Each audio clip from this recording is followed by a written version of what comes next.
Joining me now is Kentucky Senator Rand Paul. Senator Paul, we've moved from one type of lockdown to another, from COVID to a military one. Are you worried about this constant moving of the goalpost and slow creep? Well, absolutely. With regard to the pandemic lockdown, you mentioned the Stanford study. This is a peer-reviewed study in a medical journal that says they studied 10 different countries, and what they found is that the mandatory lockdowns did no better than voluntary suggestions. So I've been saying this for a long time. I don't think we've changed the trajectory of the virus at all with any of the things we're told to do, and they're never going to let up on this. But what I tell people is use common sense. If you've had the disease or you've been vaccinated and you're several weeks out from your second dose, throw your mask away and tell Dr. Fauci to take a leap. Because once you have immunity, you don't need to do this. They will never let up. There are doctors out there saying, well, we need to wear them after the vaccine, and really we may need to wear them forever. That is ridiculous, and that defies the science. So when you've had it, and you have immunity, or you've had a vaccine and you've had your second dose and you've got immunity, I say throw your mask away and tell these so-called experts who say lockdowns work, tell them to take a flying leap, because there's no scientific evidence that the lockdowns have done anything to change the trajectory of this virus. I want to talk about what's happened to Washington, D.C. since January 6th with the incursion by these extremists who went into the Capitol, obviously enormously destructive politically, personally, physically.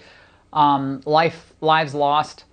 But are you concerned about the size and scope of military deployment in the nation's capital in the aftermath of that?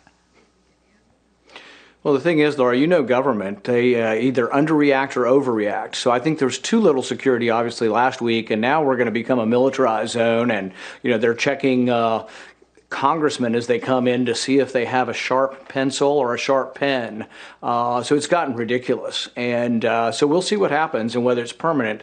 But most people who write about civil liberties say that in times of war or in times of stress or in times of crisis, you lose your civil liberties very quickly, but it's very difficult to get them back because government, once it grows large, never wants to give up on this. But yes, we have to resist this, and we have to have security, obviously. But I think living in a wartime state with, you know, we have troops in the Capitol, you know, they're staying in the Capitol. They're platooning and camping in the Capitol. It's preposterous. So, you know, I understand. Yeah, I understand, you know, the last week we weren't prepared, and that was a real problem, and I regret everything that happened last week with that.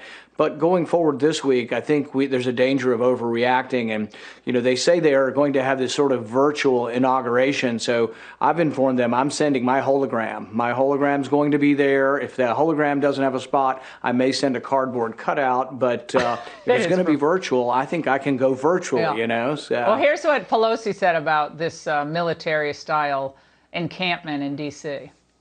With the insurrection of last week, it is necessitated by security to have more security. It depends on the intelligence, and we have to have more security than the intelligence might warrant. I think in this case, redundancy may be necessary. I don't even know if she knows what she's saying there, but redundancy may be necessary. I mean, does she want tanks rolling down Pennsylvania Avenue? I think the redundancy is in her speech. I think the redundancy is in her speech. But, you know, I'm not against security. We do have to have adequate security, and I want people to be safe. I want the new president to be safe. I want the old president to be safe. And I think one of the questions with their crazy impeachment stuff that they're talking about is, are they going to strip President Trump of his security? I mean, can you imagine being an ex-president and being stripped of your security? So these people are bitter, and the rancor and the bad taste they leave in the mouth. I just don't understand how they can be moving forward with this. And look, I'm not just saying I'm for everything President Trump has done. I was for seating the electors because I think Congress shouldn't overturn the state electors. But at the same time, the thing they're doing now is an overreaction. And if they think they're going to have a positive feeling from the public when they're going to go through a partisan impeachment again, I think that's absolutely insane and wrongheaded. Are you surprised that your colleague Mitch McConnell at least has left open the possibility that there will be a Senate trial and when Trump is already in Florida? Well, I don't often get asked my advice from leadership how they should react, but my unsolicited suggestion would be this. They will destroy the Republican Party. If leadership is complicit with an impeachment, or if leadership votes for an impeachment, they will destroy the party. And like I say, I have opposed President Trump when I thought he was wrong. I've been for him when he was right. We did a lot of good things throughout the Trump presidency.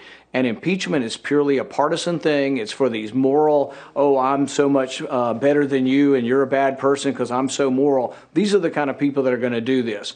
Look, I didn't agree with the fight that happened last week, and I voted against, overturning the election. But at the same time, the impeachment is a wrong-headed partisan notion. But if Republicans go along with it, it'll destroy the party. A third of the Republicans will leave the party. Yeah. I mean, this isn't goodbye, about whether donors. it was a right or wrong debate. Yeah. It wasn't goodbye, about, this donors. isn't about anymore about the Electoral College. It's about the future of the party and whether you're going to ostracize and excommunicate President Trump from the party. Well, guess what? Millions of his fans will leave as well.